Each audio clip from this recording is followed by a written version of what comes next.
quelques années au Bénin, la société OMP Sarl vous offre une variété de prestations. Cette fois-ci, il s'agit du nettoyage industriel, le nettoyage et l'entretien quotidien de vos bureaux ou maisons, l'entretien des espaces verts, la remise en état après travaux de construction et la 3D, désinfection, dératisation, désinsectisation. La prestation de choix pour un nettoyage régulier de vos locaux professionnels et industriels avec des horaires flexibles à Cotonou et partout dans le Bénin. Nous vous garantissons l'hygiène et l'environnement sanitaire de vos résidences et bâtiments. Alors, vous n'avez plus de temps ou l'envie de nettoyer votre maison, vous venez de terminer des travaux, ne vous inquiétez pas, la solution, elle est simple. Faites-nous appel et nous vous débarrasserons des tâches ménagères qui vous gênent. Pour vous particuliers, l'appel à une entreprise de nettoyage présente de nombreux bénéfices.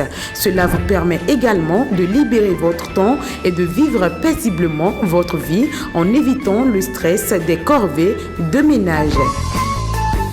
Le matériel et les techniques sont faits pour s'adapter aux surfaces fragiles et aux meubles sensibles.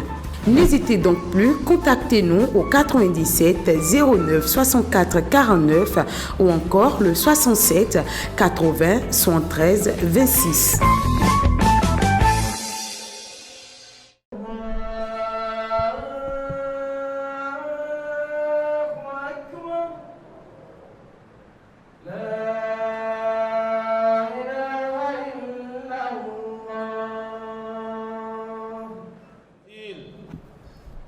يا أيها الذين آمنوا اتقوا الله حق تقاته ولا تموتن إلا وأنتم مسلمون عباد الله إن الله سبحانه وتعالى خلقنا في هذه الأرض وجعل لخلقنا أسبابا وكان من أسباب وجود كل واحد منا أن جعل الله له أبا وأما هما من تسبنا في وجود وكانت الأم لها نصيب الأوفر في تحمل هذا الأمد ذكرا وكان أم أنثى فكانت من حملته وتنبت ومكثت في أشيائها وجعلت لها بعد جسدها موضعا لطعامك وشرابك إنها أمك التي أنظمها الله وأعظمها قدرها وعلى مكاناتها ولو كانت فاسقة أو عاصية بل لو كانت كافرة إنها أمك تولى الله عز وجل الوصايا بها لكرمها على الله ومكاناتها عند الله. نعم، قال الله سبحانه وتعالى في كتاب الكريم ووصينا الإنسان بوالديه إحسانا حملته أمه كرها ووضعته كرها وحمله وفصاله 30 شهرا. عباد الله، وصى الله بوالديه ثم ذكر تعب الأم ومشقتها ليهدي العاق إلى عظيم حق الأمه ومعنى قول تعالى وصينا الإنسان أي أحسن إحسانا إلى والديك. وقال تعالى ووصينا الإنسان بوالديه حملته أمه وهنا على وهن وفصاله في عامين أن اشكر لي ولوالديك إلي المصير. أقول قولي هذا وأستغفر الله لي ولكم ولسائر المسلمين من كل ذنب فاستغفروه إنه هو الغفور الرحيم.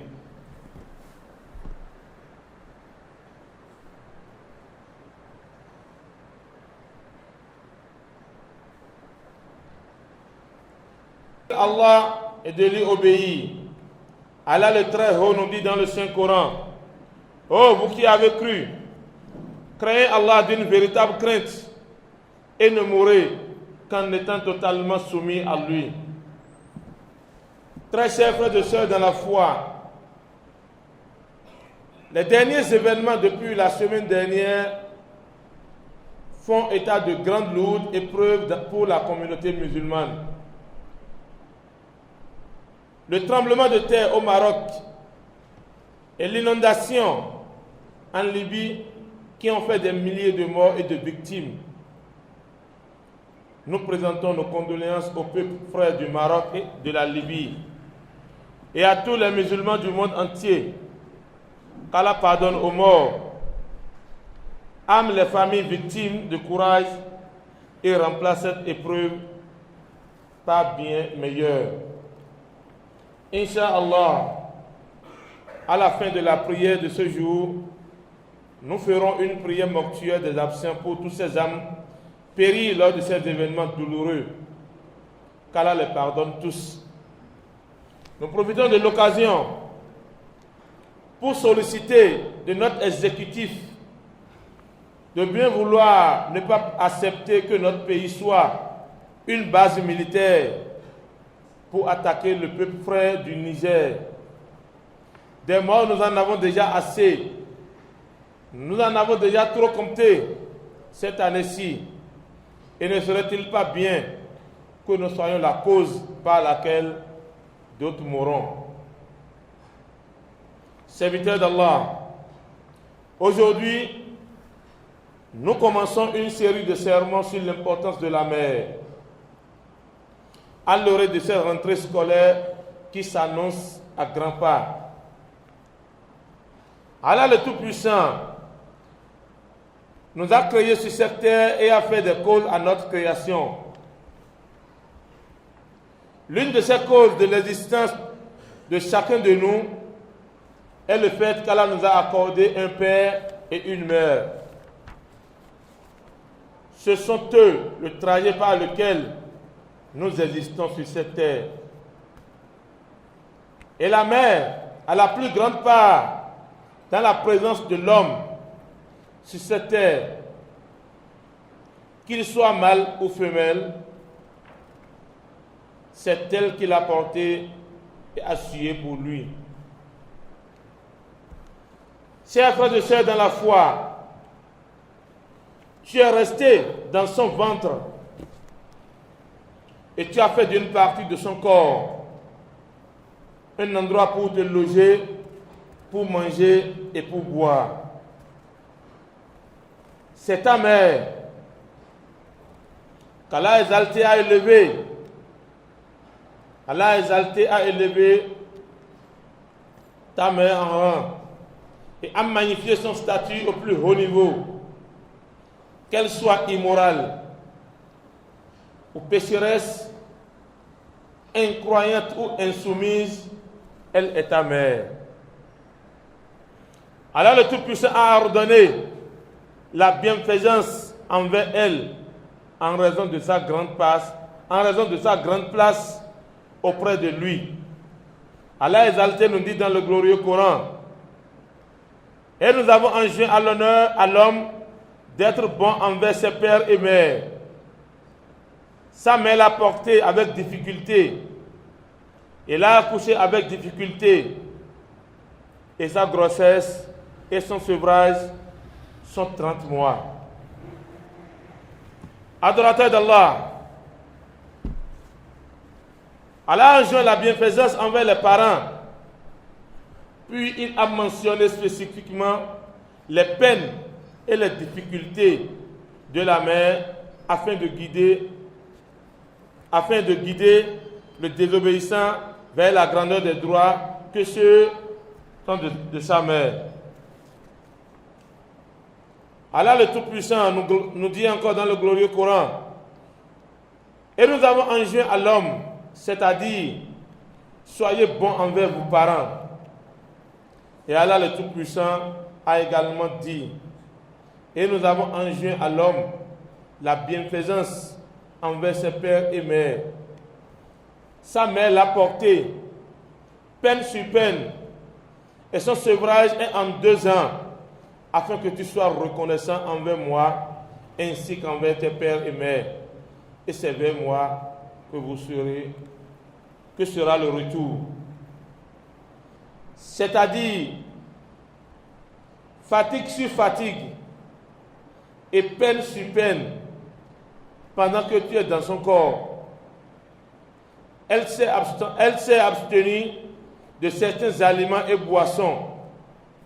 Et elle dort tout en te protégeant pendant que tu es dans son estomac. Afin que qu'aucun mal ne t'arrive, il se peut qu'elle ait baissé son visage en protection pour son ventre, afin qu'aucun mal ne puisse t'arriver. Tu t'es déjà imaginé, ô esclave, que tu dansais dans le ventre de ta mère? As-tu déjà compris que ta mère a fait des sacrifices précieux et bon marché pour ta suivi et ta bienveillance envers toi? C'est ta mère.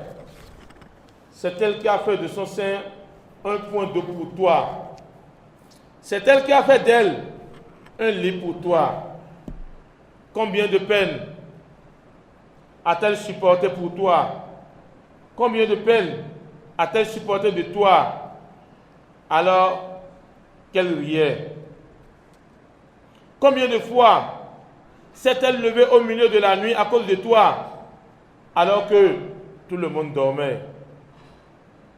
C'est pour tout cela qu'Allah exalté te l'a confié et t'a ordonné d'être bon envers elle. Un homme est venu voir le prophète, paix et salut sur lui, et a demandé: ô messager d'Allah, qui mérite le plus ma bonne compagnie? Sallallahu alayhi wa sallam dit: ta mère. Et ce jeune homme demande encore: et ensuite? Le prophète à son tour dit encore: ta mère. Il repose la même question troisième fois, et le prophète lui répondit toujours: ta mère. En quatrième fois, le prophète lui dit: et ensuite ton père. C'est un hadith unanimement reconnu authentique. Ô musulmans, nous parlons ici de ta mère. Nous parlons ici de celle qui t'a porté dans son ventre. Nous parlons ici de celle qui t'a allaité. Nous parlons ici de celle qui t'a mis au monde. Nous parlons ici de celle qui t'a gardé pendant 9 mois. Nous parlons ici de celui-là ou celle-là qui t'a éduqué, qui t'a donné les premières éducations. La bienfaisance envers elle, à présence sur elle envers ton père. Le prophète Père salut sur lui a dit: Allah vous a enjoint d'être bienfaisant envers vos mères à 3 reprises, avant de dire la même chose envers vos pères, rapporté par Ahmad. C'est-à-dire, chers frères et sœurs en islam, par exemple, si nous avons une somme de 20 000 en main à partager aux parents, il est meilleur de donner 15 000 à sa mère et de remettre les 5 000 restants à son papa. Chers frères et sœurs dans la foi, regardons un peu les nouvelles autour de nous. Nous voyons qui a déshonoré sa mère. Nous lisons qui a tué sa mère, qui a poignardé sa mère. Celui qui a poignardé ce estomac qu'il a contenu 9 mois. Peine sur peine, subhanallah. Nous voyons aujourd'hui, nous entendons aujourd'hui sur les réseaux sociaux, et nous voyons, nous observons aujourd'hui tout ce que ces enfants d'aujourd'hui font à leur mère. Ces enfants d'aujourd'hui qui poignardent leur maman. Ces enfants d'aujourd'hui qui oublient que c'est ce ventre-là qui les a portés durant 9 mois. Quel malheur et quel crime, adorateur d'Allah. Oh ingrat, comment tu peux blesser celui qui t'a lavé de ses impuretés? Combien de mères sont mortes en couche? Combien sont mortes en donnant naissance? Le prophète paix et salut sur lui a dit: celui qui est tué sur la voie d'Allah est un martyr. Celui qui meurt d'un mal de ventre est un martyr. Celui qui meurt sous les décombres est un martyr. Puis il a dit à propos de la mère, et la mère qui meurt pendant son accouchement tuée pour son enfant est une martyre parmi les martyrs. Sallallahu alayhi wa sallam. Chers frères et sœurs dans la foi, voilà l'importance qu'Allah subhanahu wa ta'ala a accordée à nos mamans. Voilà l'importance, et voilà tant de prophètes, tant de paroles du prophète sallallahu alayhi wa sallam qui sont attribuées à nos mamans. C'est ta mère qui te nourrissait alors qu'elle avait faim. C'est elle qui se désaltérait pendant qu'elle-même avait soif. Oh, chers frères et sœurs en islam, oh frères, oh sœurs, fais beaucoup attention à ne pas désobéir à ta mère et à ne pas ignorer ses droits. Fais attention à ne pas avoir les colères de ta mère. Fais attention, chers frères et sœurs en islam, la colère des mamans fait partie de la colère de Dieu. Que dira celui qui fait pleurer sa mère par désobéissance? Celui qui a désobéi sa maman jusqu'à cette dernière a commencé par couler des larmes. Quel serait son résultat le jour de la résurrection? Que dira celui qui a fait pleurer sa mère à cause de ses ambitions? Que dira cet homme qui a fait pleurer sa mère à cause de sa femme? Nous constatons tous aujourd'hui, en tant que mari, nous donnons plus d'honneur, nous accordons plus d'honneur à nos femmes, plus que nos mamans. Nous accordons plus d'importance à nos femmes qu'à nos mamans. Pourquoi ainsi, chers frères et sœurs dans la foi? Pourquoi ne pas accorder plus d'attention à nos mamans? Pourquoi ne pas accorder plus de respect à nos mamans? Pourquoi ne pas accorder plus d'ambition à celle-là qui nous a portés dans son ventre pendant des mois, qui nous a éduqués pendant des années, celle-là qui nous a donné ses premières éducations? Chers frères et sœurs en islam, l'importance de la maman est tellement énorme et beaucoup que nous ne pouvons terminer aujourd'hui. Nous prions Allah le Tout-Puissant de nous améliorer afin qu'on connaisse la véritable place de nos mères, qui nous purifie et nous âme de patience afin que nous soyons pour eux des sources de joie, de fierté, de sérénité et de quiétude. Que la paix et la bénédiction d'Allah soient sur le meilleur des hommes, le prophète Muhammad sallallahu alayhi wa sallam, sur sa famille, ses compagnons et tous ceux qui auront suivi jusqu'au jour de la résurrection. Bihaqi la hawla wa la quwwata illa billahi al-aliyyil azim. Ada ọpẹ́ fún Ọlọ́run. Ada ọpẹ́ fún Ọlọ́run. Jamaja sọ pé alhamdulillahi rabbil alamin. Ada ọpẹ́ fún Ọlọ́run ọba àgbáńlá ayé, ọba tó dá sánmà, ọba tó dálẹ̀, ọba tó dá kílẹ̀ ó mọ́ ṣú, ọba tó dá kílẹ̀ ó mọ́ mọ́. Ọdún ní sọ̀rọ̀ yìí, ìdí eléyìí, bàbá àti ìyá lẹ́yìn Ọlọ́run, àwọn ni Ọlọ́run wà lérí ilẹ̀. Pàápàá jùlọ, a wá gbé ògo fún ìyá, nítorí ìyá yìí, òun ló gbé wa sínú fún àìmọye oṣù, kó tó wá sọ̀ wá kalẹ̀. A wá tọrọ ìkẹ́ àti gẹ̀fà Nábì wa Muhammad. Ẹni tí Ọlọ́run bá yọ̀ǹda ayé fún, ẹni tó wá júwe ohun tí ń jẹ́ ìyá, ẹni tó wá júwe ohun tí ń jẹ́ bàbá, ẹni tó wá júwe ohun tí ń jẹ́ inú ẹ̀sìn tá a wà yìí, a tọrọ ìkẹ́ àti gẹ̀ fún Ànábì wa Muhammad. Gbogbo ìyàwó ẹ̀ àtàwọn ọmọ àti sàhábà tí wọ́n tẹ̀lé, àti gbogbo àlìhùmà Ọlọ́run tí wọ́n gbà fún, ìkẹ́ Ọlọ́run àti ọlá Ọlọ́run kó máa lọ bá ẹnìkọ̀ọ̀kan wọn. Jàmá lọ́kùnrin àti lóbìnrin, gẹ́gẹ́ bá a ṣe mọ̀ pé Ànábì wa Muhammad, inú pé ká máa sọ pé ẹ bẹ̀rù Ọlọ́run, kò sẹ́nìkan tó bẹ̀rù Ọlọ́run tó Ànábì wa Muhammad. Inú pé ká máa sọ pé ẹ máa ṣe dáadáa, kò sẹ́nìkan tí ń ṣe dáadáa tó dáadáa tá Ànábì wa Muhammad ti ṣe kalẹ̀. Ẹ wá rí gbogbo dáadáa tá a máa wá ṣe yìí, yóò máa bẹ lábẹ́ dáadáa tá Ànábì ti ṣe ni.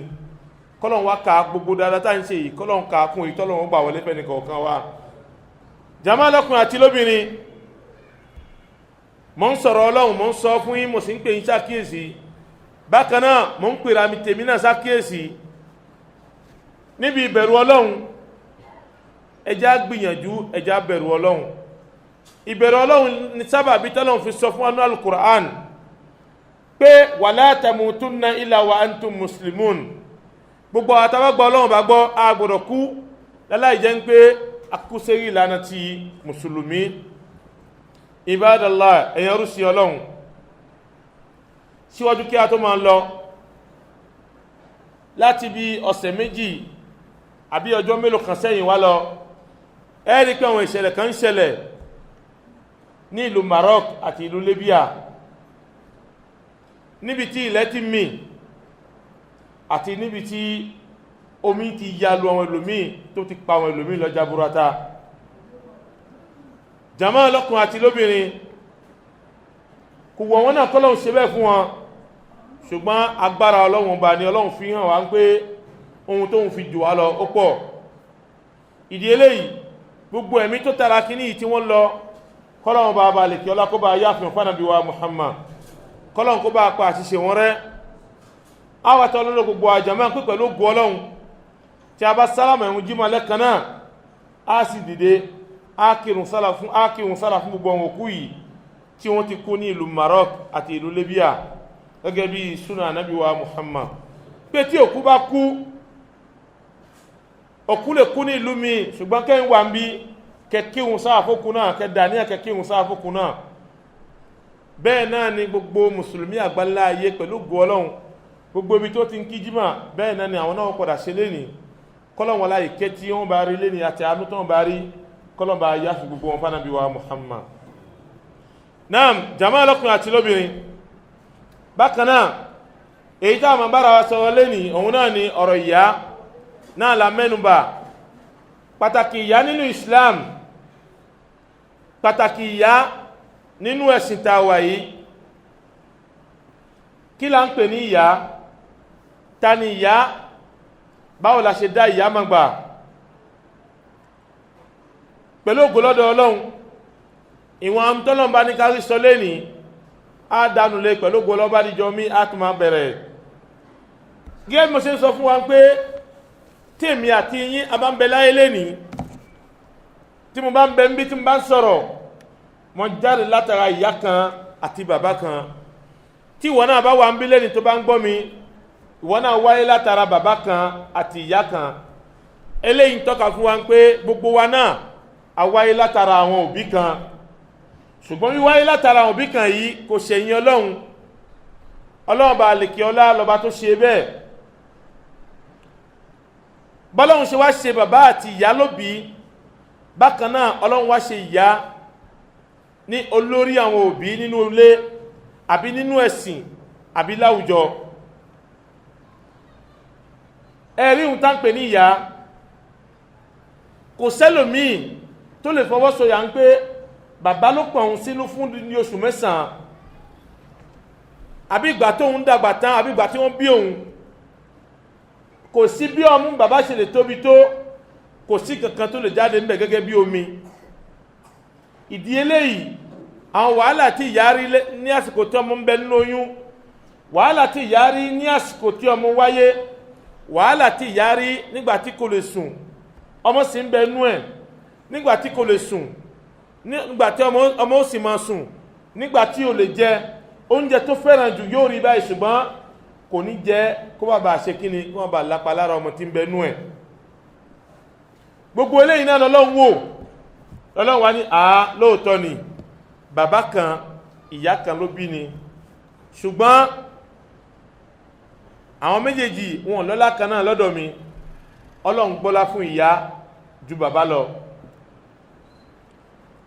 wà ní tòun ti bá ṣe sọ Al-Qur'an ọ̀rọ̀ Ọlọ́run ń sọ fún wa ó ní Al-Qur'an sọ fún wa pé Ọlọ́run lóhun dá yín látara òbí kan gbàtọ́lọ́hun dá wa látara òbí Ọlọ́run wá sọ fún wa pé ẹ ṣe dáadáa sáwọn òbí náà ẹ ṣe dáadáa sí àwọn òbí méjèèjì lẹ́yìn ìgbà tọ́lọ́run sọ bẹ́ẹ̀ bù ṣe ó wá ní ìyá òun lórí ìnira nígbà tí ń bẹ lóyún ẹlòmíì nígbà tó bá ti lóyún oṣù kan kò lè sùn gbádùn mọ́, nígbà tó bá ti lóyún oṣù kan gbogbo ohun tó bá jẹ yóò máa dá padà, nígbà tó bá ti lóyún oṣù kan kò lè jáde sí gbangba mọ́, nígbà tó bá ti lóyún oṣù kan kò lè rìn dáadáa mọ́, nígbà tó bá ti lóyún oṣù kan àìmọye nǹkan míì ni ó máa ṣẹlẹ̀ sí dìgbà tí ohun tí ń bẹ lára ẹ̀ ó bá sọ̀kalẹ̀. Ọlọ́run ní ìnira lẹ́yìn ìnira ó wá sọ̀kalẹ̀ bù ṣe kò wá dákẹ́ lérí ẹ̀. Ìyàwó tún máa dààmú, báwo lọmọ ṣe máa sunkún tí ìyàwó mọ̀ pé ẹkún ọmú ní sun, báwo lọmọ ṣe máa wá sunkún tí ìyàwó mọ̀ pé ẹkún tí sùn yìí erí ní fọ́ àbí ara ẹ̀ gbóná, báwo ni ìyá ṣe lè mọ̀? Gbogbo eléyìí ìyá ń rù kọjá. Ọmọ mi tó bá sunkún tẹ bá ti gbọ́ mu sí lẹ́kan náà yóò dákẹ́. Ọmọ mi bí ó ṣe máa sunkún ni ẹ máa gbọ́ mu sí lẹ́nu, ẹ máa rọ omi fún, kò ní hé mọ́ sunkún, kò ní hé, yóò máa sunkún yìí náà ni. Ó dáa tòun ti bí ṣe wá ń sunkún, bàbá ti lọ bí iṣẹ́, bàbá ò mọ ohun tí ń ṣẹlẹ̀, ìyá ọmọ wa rí ìnira yóò mọ wá dààmú, yóò mọ wá kùnrin fọmọ yìí pé ọmọ yìí dákẹ́, kí ni mo mọ̀ tí ń ṣe ẹ́ nísìnyí, ọmọ yìí ṣe báyìí, òun nìkan yóò máa dárọ̀ sọ fún rẹ̀, kódà bẹ́ẹ̀ nìkan ò sí lẹ́gbẹ̀ẹ́, ọ̀rọ̀ tó ọmọ ò lè gbọ́ yóò máa wá sọ.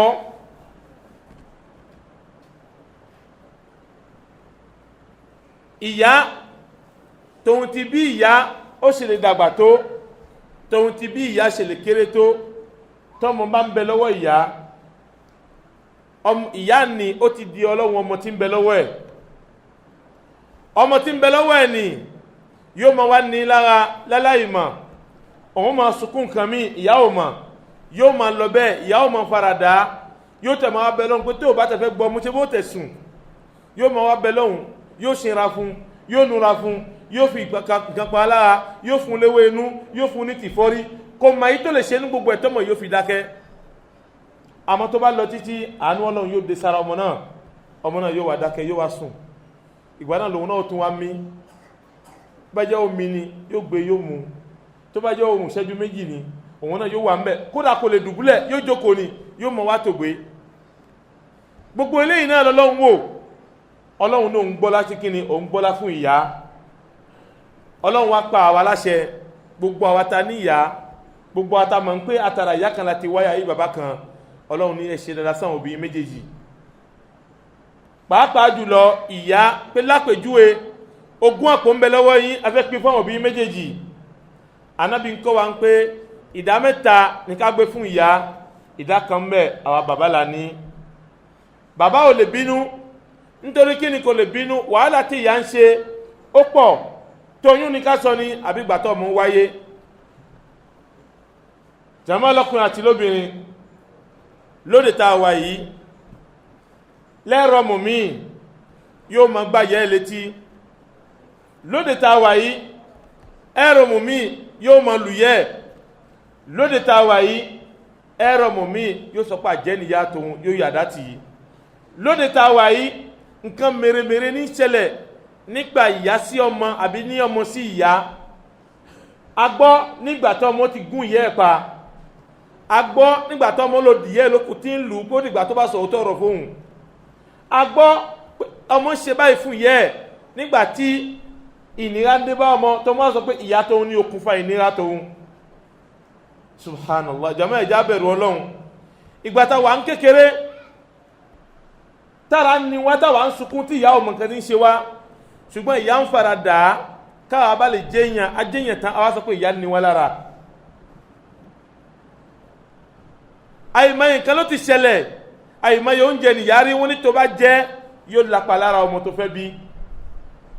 Gbà tó ń tọ́ ọmọ lọ́wọ́ ó bọ̀ ògbòrò jẹ nǹkan báyìí, tó bá jẹ́ ọmọ ó mú inú ọmọ tó ọmọ bá sì mú yóò lápa lára ọmọ náà.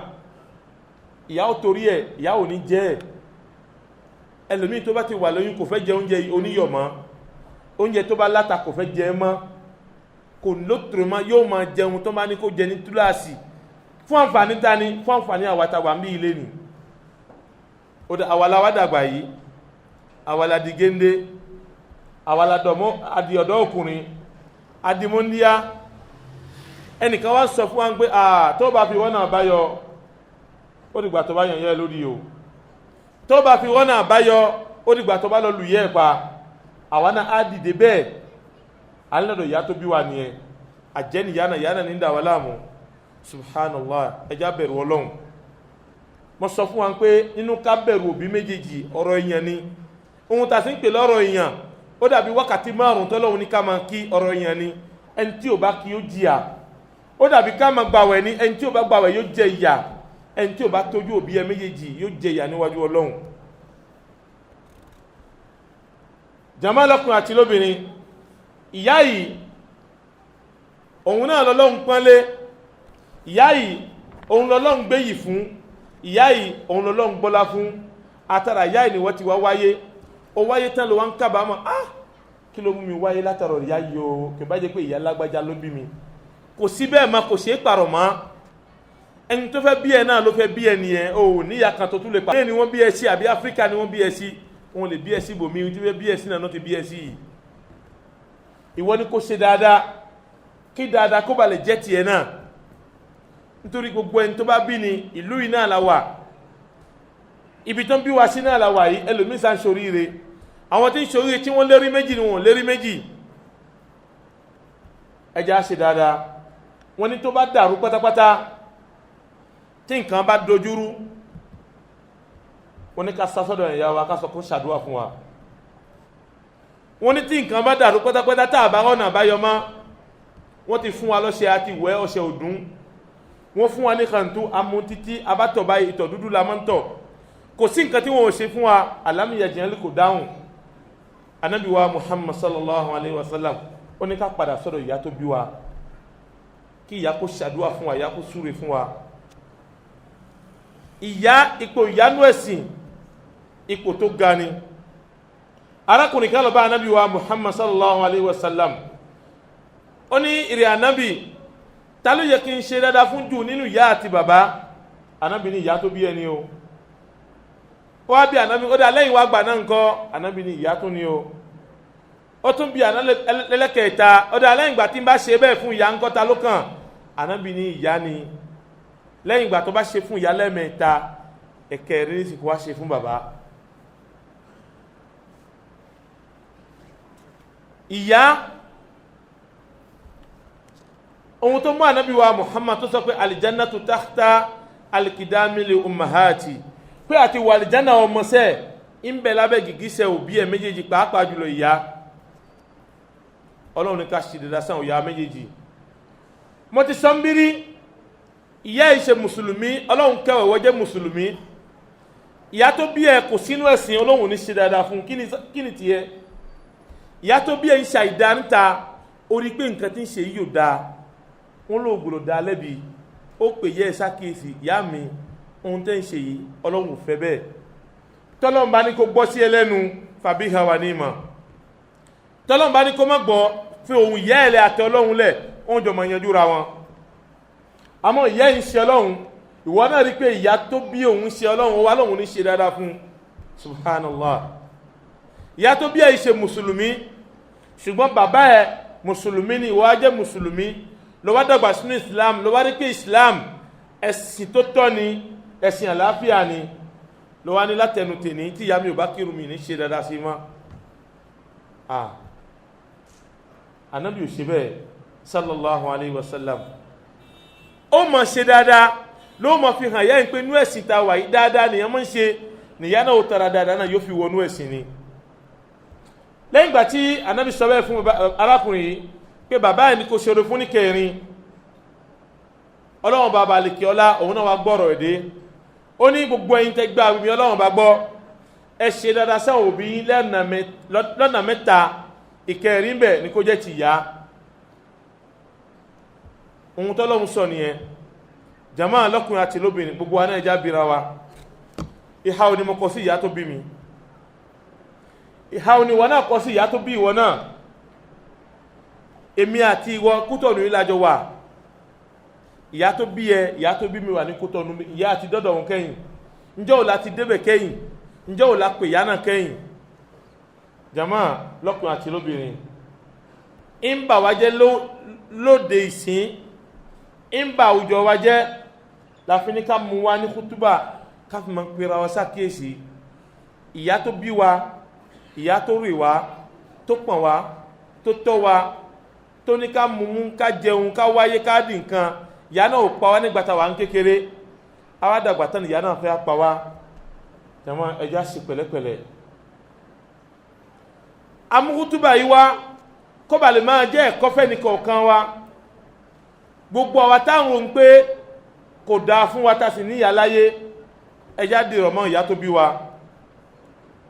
Àwa náà tá níyà láyé mọ́, ẹja máa ṣàdúà fún wọn. Àwa náà tá lóbi láyé mọ́, ẹja máa ṣàdúà fún wọn.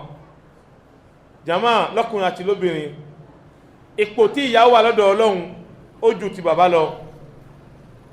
Ipò tí àwọn ìyá ń bẹ lọ́dọ̀ Ọlọ́run sọ súrà odidi súrà kankalẹ̀ fún àwọn ìyá. Ní débi kan gbọ́ súrà tó àwọn ọkùnrin lè gbọ́. Ọlá kan ní bẹ́ẹ̀. Inú ẹ̀ bákan náà, àsìkò tí iléèwé fẹ́ bẹ̀rẹ̀, àsìkò náà la wà yìí. Ìyá láàmú ṣe wàhálà jù. Ọmọ ń lọ léwe láàárọ̀, ọmọ ń lọ lọ́sàn-án, á lọ gbé kó ń léwe, á lọ gbé padà kó ń léwe. Ìyá ni mo ṣe wàhálà náà jù. Afẹ́fi pé gbogbo ìyá ṣàkíyèsí pé ẹ má jẹ́ ó sú yín.